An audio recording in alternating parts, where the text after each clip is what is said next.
ओम नमः शिवाय। जय महाकाल। दोस्तों यूँ तो साल में 24 एकादशी आती हैं, लेकिन कुछ एकादशी काफ़ी खास होती हैं। इन्हीं खास एकादशियों में से एक है निर्जला एकादशी। कहते हैं यदि कोई मनुष्य साल की 24 एकादशी का व्रत नहीं रखता है तो मात्र एक निर्जला एकादशी का व्रत करने से साल की 24 एकादशियों के बराबर पुण्य की प्राप्ति होती है। जेठ मास के शुक्ल पक्ष में पड़ने वाली एकादशी तिथि को निर्जला एकादशी के नाम से जाना जाता है। यदि आप पहली बार निर्जला एकादशी का व्रत रखने जा रहे हैं तो आपको इस व्रत से जुड़ी 10 बातों का जरूर ध्यान रखना चाहिए। ये व्रत महिला या पुरुष कोई भी कर सकता है। निर्जला एकादशी के दिन भगवान विष्णु की पूजा आराधना की जाती है। 2023 में ये व्रत 31 मई को रखा जाएगा। इस व्रत में अन्न और जल का त्याग किया जाता है। जल की एक बूंद भी इस व्रत में ग्रहण नहीं की जाती। बिना जल पिए ही ये व्रत पूर्ण करना होता है। लेकिन ऐसा नहीं है, यदि आपके प्राण संकट में आ जाएं या आप बीमार हैं तो आप इस व्रत को फलाहार भी रख सकते हैं और एक सही तरीके से जल को ग्रहण भी कर सकते हैं ताकि आपका व्रत भी खंडित नहीं होगा। या ऐसे में यदि आप पहली बार निर्जला एकादशी का व्रत रख रहे हैं तो इस व्रत से जुड़ी बातों का ज़रूर ध्यान रखना चाहिए और भूल से भी कोई गलती नहीं करनी चाहिए। माना जाता है इस एकादशी व्रत को करने से सभी पापों से मुक्ति मिलती है, पुण्य की प्राप्ति होती है। निर्जला एकादशी व्रत करने से आर्थिक लाभ भी प्राप्त होता है, लेकिन इस दौरान कुछ गलतियां करने से व्यक्ति को बचना चाहिए। निर्जला एकादशी का व्रत रखने से पहले वाली रात और बाद वाली रात में भूलकर भी चावल का सेवन नहीं करना चाहिए, क्योंकि निर्जला एकादशी का व्रत 10वीं तिथि से शुरू हो जाता है और एकादशी तिथि के बाद में द्वादशी तिथि की सुबह के समय ये व्रत पूर्ण होता है। तो इसलिए ध्यान रखें कि आपको 10वीं की शाम से द्वादशी की सुबह तक चावल का सेवन नहीं करना है। जो लोग एकादशी के व्रत में चावल का सेवन करते हैं वो अगले जन्म में कीड़े मकोड़े बनते हैं। इस व्रत में एक रात पहले सोना नहीं चाहिए। पूरी रात जागकर भगवान विष्णु और माँ लक्ष्मी की आराधना करनी चाहिए, उनका कीर्तन करना चाहिए। निर्जला एकादशी का व्रत पर भूलकर भी चावल, मसूर की दाल, सेम और बैंगन की सब्जी नहीं खानी चाहिए। इसमें नमक भी नहीं खाया जाता है। सात्विक फलाहार आप व्रत को रख सकते हैं। इस व्रत के दौरान गरीब लोगों को भोजन जरूर कराना चाहिए। इस व्रत में 10वीं के दिन से ही लहसुन, प्याज या मसूर की दाल या तामसिक भोजन से परहेज करना चाहिए। खासकर हिंदू धर्म में एकादशी का व्रत करने की इच्छा रखने वाले मनुष्यों को 10वीं के दिन से ही इन नियमों का पालन जरूर करना चाहिए। रात्रि के समय ब्रह्मचर्य का पालन करना चाहिए, अर्थात नहीं तो आपका व्रत पूर्ण नहीं होता। एकादशी के दिन कोशिश कीजिए सुबह के समय आप नीम की दातून से ही अपने दांत साफ करें। इस दिन प्रभु के सामने जब आप व्रत रखते हैं, संकल्प लेते हैं, तो उस समय भगवान के सामने ये भी प्रार्थना करनी चाहिए, ये भी प्रण करना चाहिए कि आज मैं चोर पाखंडी मनुष्यों से दूर रहूंगा, मैं उनसे किसी तरीके की कोई बात नहीं करूंगा, किसी का दिल नहीं दुखाऊंगा। इसके पश्चात में जब आप व्रत शुरू करते हैं तो आपको भगवान विष्णु का ध्यान करते हुए ओम नमः भगवते वासुदेवाय मंत्र का जाप करते हुए, संकल्प लेते हुए इस व्रत को करना चाहिए।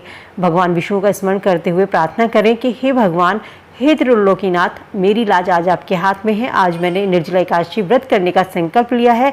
मुझे इस व्रत को, इस प्रण को पूरा करने की शक्ति प्रदान करें।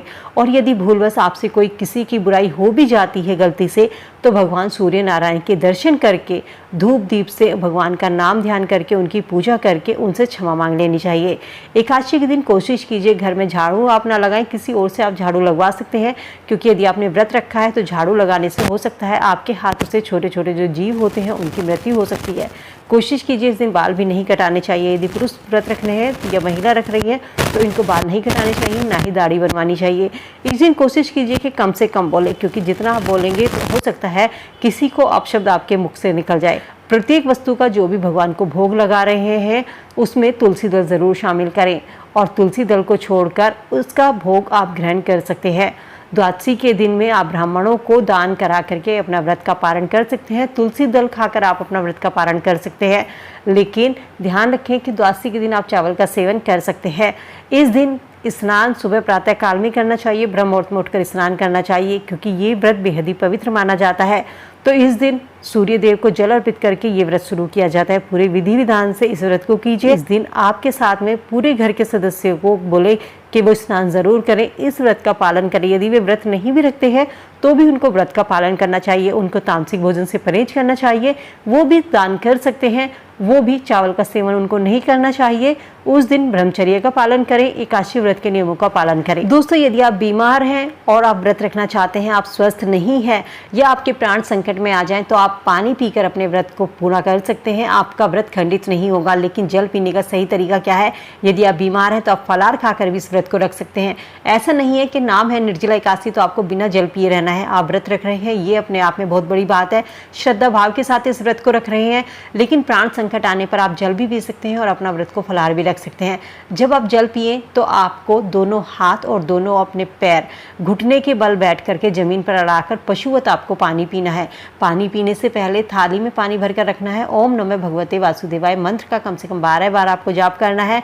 इसके बाद आप पशुवत जल को पी सकते हैं। जिस तरीके से पशु के दोनों आगे के पैर और पीछे के पैर जमीन पर होते हैं, उसी तरीके से आपको दोनों हाथों की कोहनी और दोनों अपने घुटने जमीन पर टिकाने हैं और आप पानी पी सकते हैं। ऐसा नहीं है कि आप बीमार हैं तब भी आप ये निर्जला व्रत रख रहे हैं तो इसमें आपको पाप लग सकता है। यदि आप स्वस्थ हैं और आप रख सकते हैं यथाशक्ति तो आप इस व्रत को रख सकते हैं। पशुवत पानी पीने से आपका व्रत खंडित नहीं होगा और आप किसी पंडित से पूछकर पानी भी पी सकते हैं और फलाहार भी व्रत रख सकते हैं। साल 2023 में निर्जला एकादशी 31 मई को व्रत रखा जाएगा। एकादशी तिथि की शुरुआत होगी 30 मई को दोपहर 1:07 से। एकादशी तिथि का समापन होगा 31 मई बुधवार को दोपहर 1 बजे। भारत में उदय तिथि के साथ ही कोई व्रत या त्योहार रखा जाता है तो उदय तिथि के अनुसार 31 मई को एकादशी का व्रत रखा जाएगा। व्रत पारण का शुभ मुहूर्त रहेगा सुबह गुरुवार को 1 जून 5:24 से 8:10 के बीच में। तो इस समय आप व्रत का पारण तुलसी दल को पानी के साथ निगलकर कर सकते हैं। चलिए अब जानते हैं निर्जला एकादशी व्रत की पूजा विधि किस तरीके से करनी है। निर्जला एकादशी के दिन आपको ब्रह्म मुहूर्त में उठकर स्नान करके पीले रंग के कपड़े पहन के भगवान विष्णु का ध्यान करना है। भगवान विष्णु को धूप दीप नैवेद्य दिखानी है। इसके बाद में उनको पीले फूल अर्पित कीजिए, पीले रंग के फल अर्पित कीजिए। भगवान विष्णु का मंत्र ओम नमः भगवते वासुदेवाय मंत्र का जाप कीजिए। संकल्प लें, हाथ में गंगा जल लेकर आपको संकल्प लेना है। भगवान विष्णु को पीला रंग सबसे अधिक प्रिय है तो उनकी पूजा के भोग में और आपके वस्त्रों का रंग भी पीला होना चाहिए। उन्हें पीले रंग के फल ही अर्पित करें, पीले रंग के फूल अर्पित करें, पीले रंग की उनको मिठाई अर्पित करें। आरती करने के बाद में भगवान से अपनी मनोकामना कहें और आप किसी भी तरीके की आपसे कोई गलती हुई है उसके लिए क्षमा याचना जरूर मांगे। शाम के समय भगवान विष्णु की पूजा कीजिए, आरती कीजिए, रात को दीप जलाइए, रात में भगवान विष्णु का भजन कीर्तन कीजिए। इस दिन ब्राह्मणों को भोजन कराइए, अपनी श्रद्धा के अनुसार उन्हें भेंट कीजिए। अगले दिन निर्जला एकादशी व्रत का जब आप पारण करते हैं तो उस दिन सुबह उठकर आपको सूर्य भगवान को जल अर्पित करना है। ब्राह्मणों को भेंट कर सकते हैं, यथाशक्ति कुछ भी चीज़ों का दान कर सकते हैं। मठ का दान कीजिए, पानी का शरबत दान कीजिए, पंखा, जूता, चप्पल, छाता, गमछा, इस तरीके की चीज़ें या अन्न का दान भी आप कर सकते हैं। यथाशक्ति जो भी आपकी सामर्थ्य है उसके अनुसार आप दान कीजिए। भगवान विष्णु को भोग लगाते समय एक चीज़ का जरूर ध्यान रखें कि भगवान विष्णु को तुलसी सबसे अधिक प्रिय है और भगवान विष्णु को जो भी भोग लगाए उसमें तुलसी दल जरूर शामिल करें, उनकी पूजा में तुलसी दल शामिल करें। लेकिन एकादशी के दिन तुलसी दल को नहीं तोड़ना चाहिए, तो इसलिए आप तुलसी पहले से तोड़कर रख सकते हैं। तुलसी पहले से तोड़ी हुई बासी नहीं मानी जाती। भगवान विष्णु को पीले रंग की मिठाई का भोग लगा रहे हैं तो उसमें भी आपको तुलसी जरूर अर्पित करें। तुलसी अर्पित करना ना भूलें।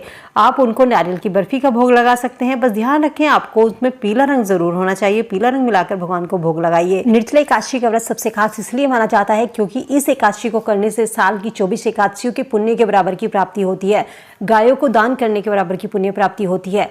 ये व्रत सबसे कठिन भी होता है क्योंकि ये जेठ मास की गर्मी में पड़ता है और ये व्रत बिना पानी पिए रखा जाता है। लेकिन यदि आप अस्वस्थ हैं, बीमार हैं तो आप फलाहार भी इस व्रत को रख सकते हैं, पानी पीकर भी इस व्रत को रख सकते हैं। लेकिन छोटी छोटी गलतियों से बचना चाहिए। आपको एकादशी के दिन चावल का सेवन नहीं करना है, किसी को अपशब्द नहीं कहना है, इस दिन बैंगन मूली चीज़ों का सेवन नहीं करना है, ब्रह्मचर्य का पालन करना है। एकादशी के दिन आप चावल नहीं खाएं लेकिन द्वादशी के दिन आपको चावल जरूर खाना है। व्रत का पारण शुभ मुहूर्त में कीजिए। उम्मीद करती हूँ एकादशी का व्रत करने के लिए जो मैंने आपको बातें बताई हैं वो आप सबके लिए काम आएंगी। वीडियो आप सबके लिए यूजफुल होगी। वीडियो अगर पसंद आई तो फ्रेंड फैमिली के साथ में लाइक शेयर जरूर कीजिए।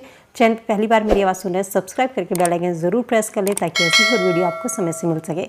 तो चलिए मैं तो नई वीडियो में नई जानकारी के साथ, तब तक स्वस्थ रहिए, खुश रहिए।